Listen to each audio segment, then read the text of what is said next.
Las condicionantes de nuestro avance. La enorme mayoría de las religiones, por un lado, intentan explicar la existencia de los seres humanos. También tratan de entender la relación de las personas con el mundo que las rodea y cómo poder dominar ese mundo. Comenzaremos hablando sobre los tres tipos de religiones existentes. Estas religiones son, en primera instancia, las religiones animistas, luego las religiones teístas y por último las religiones centradas o basadas en el ser humano. Las religiones animistas conceden un espíritu o un alma a cada cosa que existe en el entorno.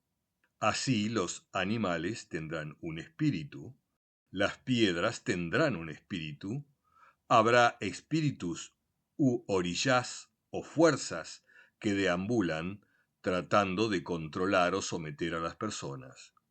Estas religiones primitivas tienen rituales a través de los cuales intentan comunicarse con esos espíritus o fuerzas que creen que dominan a todas las cosas. De esta manera el creyente está en una continua lucha por agradar a los espíritus que piensa que le son favorables y calmar a los que le provocan sufrimiento. Como vemos, este tipo de creencias está centrada en la influencia de fuerzas externas a la persona. Es decir, las personas simplemente son objetos que están a merced de influencias negativas externas de las que debe defenderse. Generalmente, al tratar de explicar que todo lo que les ocurre proviene de trabajos o de malas acciones de las demás personas, la principal fuerza que estas religiones invocan es la envidia o un trabajo que alguien le hizo. Lo interesante de estas creencias es que no aportan nada para el crecimiento y avance de las personas. De esta forma, él o la creyente se transforma en una víctima que tiene que estar continuamente defendiéndose o explicando sus sufrimientos como causados por fuerzas que no puede controlar, y que para sanar su vida tiene que recurrir a rituales que le quiten ese daño.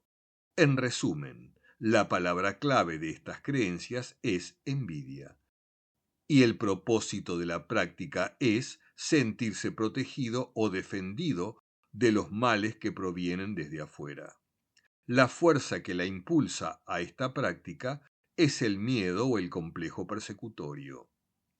Este grupo de religiones no tienen escrituras o libros con un canon fijo o un dogma escrito. Generalmente los conceptos y rituales se transmiten por tradición oral. Carecen de normas morales como el cristianismo y tampoco tienen herramientas para que los y las creyentes asuman la construcción de su propio destino. Las religiones teístas. Estas religiones ponen como centro a un Dios creador, que es el propietario de todo lo que existe, incluidas las personas. Él maneja al mundo de acuerdo con sus estados emocionales. De esta manera puede ser muy amoroso o puede ser muy cruel, castigando al que no cumple con sus mandamientos. Se le suele llamar padre, pero su forma de actuar no corresponde a esa denominación. Él simplemente necesita controlar y someter a las personas. Quienes no cumplen con sus mandamientos cometen una falta que la llamarán pecado. Mientras que la palabra clave de las religiones primitivas es envidia, la palabra clave de las religiones teístas es pecado. La única manera de no padecer un castigo es obedecer el deseo de Dios, aunque eso signifique sufrimiento para él o la creyente. Como vemos, en este caso, la persona o el ser humano tampoco es el centro de la religión. Tampoco la religión le da elementos para escapar del sufrimiento personal y avanzar hacia un estado de realización y felicidad. porque en estas religiones solo interesa la obediencia a los deseos del Dios y solamente se permite que las personas puedan ser felices de la única forma en la que al Dios le parece correcta. El problema es que en casi todas estas ideologías los deseos de Dios lo determinan los sacerdotes o los pseudos profetas que escriben y traducen los libros sagrados de acuerdo con sus propias necesidades de manipulación y dominio. Estas religiones han sido y siguen siendo utilizadas por los grupos de poder para manipular y dominar a la población. Primero fueron ampliamente utilizadas por las monarquías y actualmente por algunos movimientos políticos y gobiernos para pacificar a las personas, para que acepten el sufrimiento o su situación personal como parte de la voluntad de Dios, y no como resultado de los malos gobiernos o la falta de formación personal para avanzar y ser felices. La palabra clave de las religiones teístas es pecado, y la fuerza que alimenta la práctica es el temor al castigo y el miedo a lo desconocido. El propósito de la práctica es la obediencia, la humildad y el temor a Dios. Las escrituras que estas religiones toman como referencia contienen los mandamientos que impone el Dios correspondiente y que deben ser obligatoriamente obedecidos, porque de lo contrario él o la creyente será castigado o castigada. Estas escrituras también contienen dogmas, que son verdades eternas e incambiables, y no aportan herramientas para que los y las practicantes asuman la construcción de su destino y puedan transformar su vida centrados o centradas en sus propias necesidades humanas. Por último, tenemos las religiones que tienen al ser humano como centro y base. En este caso también tratan de explicar el funcionamiento del universo y las relaciones que todos los seres establecen con el entorno, pero lo hacen para liberar a todas las personas del sufrimiento, para que todos los seres puedan transformar su vida para mejor, alcanzar sus grandes metas y avanzar decididamente hacia un estado superior de existencia. Mientras que para otras religiones el ser humano es simplemente una especie de títere manejado por fuerzas o deseos externos, incluidos los de Dios, y por eso las palabras claves son envidia y pecado, en el caso de las religiones centradas en los seres humanos, se le concede a cada ser el poder para cambiar todas las malas influencias y crear o generar todas las buenas circunstancias para sanar su vida, escapar del ciclo del sufrimiento y alcanzar el máximo estado de existencia. Por eso, en este caso, la palabra clave será cambio, porque en estas corrientes religiosas se concibe a todos los seres en un proceso de evolución, en el cual cada uno viene a esta existencia a completar su evolución, a alcanzar el estado de perfección para obtener la salvación y así estar capacitado o capacitada para renacer en un plano de existencia superior. Como consecuencia, en este proceso de evolución, cada uno tendrá que transformar las imperfecciones que le impiden lograr todos los cambios necesarios para avanzar hacia la sanación y la felicidad.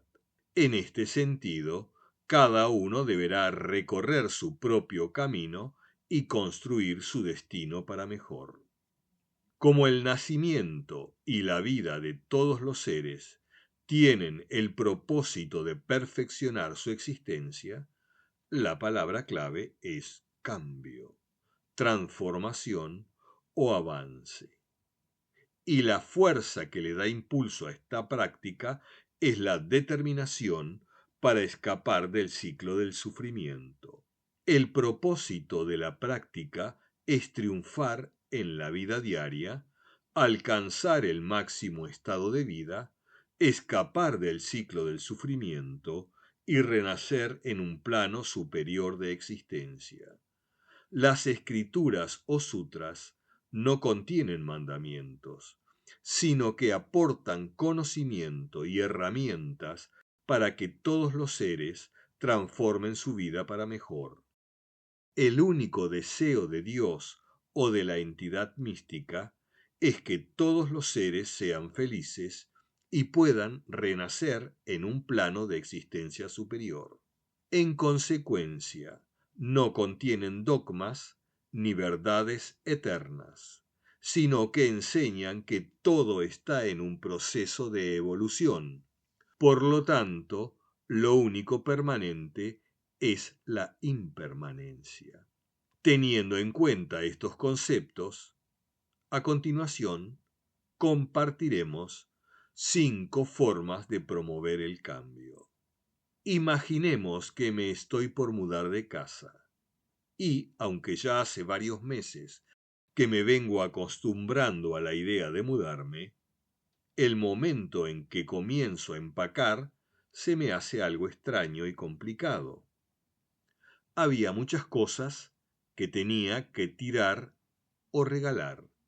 Había cosas que ya no necesitaba, pero con las que estaba encariñado, como la ropa de bebé de mis hijos y la colección de botellas pintadas a mano.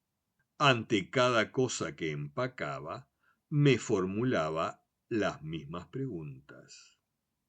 ¿Es esto útil? ¿Agrega esto valor a mi vida? Y si no es así, ¿por qué lo sigo guardando? Doné los libros a la biblioteca y me quedé solo con la ropa que realmente utilizo. La necesidad de aferrarse a todas las posesiones e incluso a la casa se entrelaza con el instinto que todos tenemos de quedarnos exactamente en donde estamos. Deseamos solo aquello que es conocido. Nos gusta la certeza de permanecer igual, en la zona de confort, incluso cuando en el fondo sabemos que tenemos que cambiar para poder crecer. Cuando nuestras vidas están demasiado llenas de desorden, es difícil hacer el espacio necesario para que ese cambio ocurra. En estas fechas tenemos la oportunidad de cambiar y deshacernos de lo que ya no es útil en nuestras vidas y liberar así el espacio que necesitamos para crecer. Tim S. Grover, autor del libro Winning, nos enseña las siguientes lecciones cruciales respecto a cómo hacer espacio para el cambio en nuestras vidas y poder avanzar. Primero, ordena tu rutina. Enfócate en controlar tu conducta para que sea más fácil hacer lo correcto y más difícil distraerte con las cosas incorrectas. Estructurar nuestro cronograma diario crea la habilidad de priorizar lo que necesitamos para poder crecer. Observa tu rutina y pregúntate, ¿es esto útil? ¿Agrega esto valor a mi vida? Y si no, ¿por qué lo sigo haciendo? 2. Espera que el cambio sea difícil. Todos los que han concluido algo tienen una cosa en común, el deseo de darse por vencidos. No hay ningún ganador que en algún momento no haya pensado en rendirse. Todos enfrentamos obstáculos en el camino al cambio. Todos sentimos a veces ganas de rendirnos cuando el estrés y la incertidumbre nos abruman. Anticipar que avanzar será difícil nos prepara para poder tolerar la incomodidad del cambio. 3. Examina tus patrones de pensamiento. La batalla comienza y termina en tu propia mente. Tus pensamientos deben renovarse constantemente, como una suscripción diaria que debes pagar para poder pensar con claridad. Tienes actualizaciones para tu computadora y para tu teléfono celular. Pero, ¿cuán a menudo actualizas tus ideas, tus estrategias, tus prioridades? ¿Cuán a menudo reinicias tu energía mental y borras los programas y archivos desactualizados? La raíz de muchos de nuestros desafíos es un patrón de pensamiento o una distorsión cognitiva que nos impide alcanzar nuestras metas. A veces es un pensamiento de todo o nada. Otras, una generalización excesiva. A veces es el pensamiento catastrófico o la personalización, o también la victimización. Cualquiera sea el patrón de pensamiento, hace falta dar un paso atrás y examinar si nuestros pensamientos nos están ayudando o nos retienen o nos estancan. 4.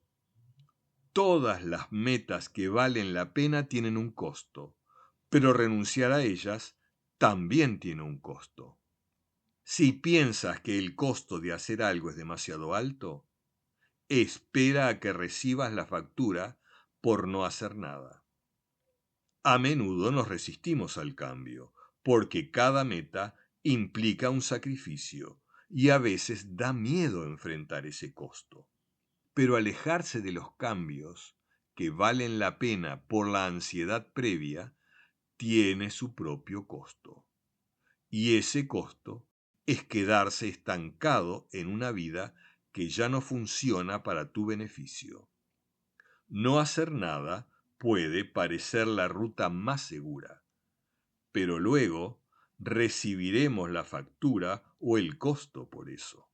Y el costo puede ser mucho más alto de lo que podríamos haber imaginado. 5. Podemos decidir qué sentimientos tienen voz y voto. Debilidad, pereza, frustración, negatividad, ansiedad. Cada mañana puedes decidir si darles a estas cosas voz y voto. ¿Las escuchas? ¿O tienes la fuerza necesaria para decir no, no pueden participar en la discusión? Bajen la mano, hoy no tienen voz ni voto. Eso es el autocontrol. Decidir qué parte de ti puede votar. ¿Qué parte de ti puede participar en el proceso de transformación de tu vida para mejor? No estamos definidos por nuestros sentimientos. Podemos avanzar incluso cuando sentimos pereza. Podemos elegir ser positivos y agradecidos incluso cuando nos sentimos frustrados. Cada día y cada momento podemos decidir cuáles de nuestros sentimientos pueden votar y cuáles no. Cuáles pueden prevalecer y cuáles tendremos que conciliarnos con ellos o lidiar con ellos.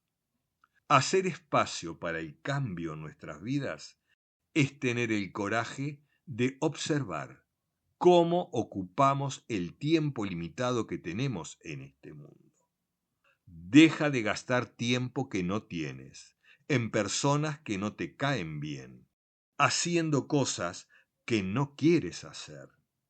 Este mes es el momento para sacar lo que ya no necesitamos. Es el momento para aferrarnos a lo que realmente nos importa. Y es el momento para pasar de quienes éramos ayer a quienes tenemos el potencial de convertirnos. Es el momento para ser en nosotros mismos el espacio necesario para poder crecer y transformar nuestra vida para mejor. Y agregaría que es el momento de adquirir sabiduría y poner en práctica las herramientas que el conocimiento nos da, sin olvidarnos que el cambio más importante es el que comienza en las profundidades de nuestra propia existencia. Fe, práctica y estudio son el sendero que nos conducirá a triunfar y transformar nuestra existencia para mejor.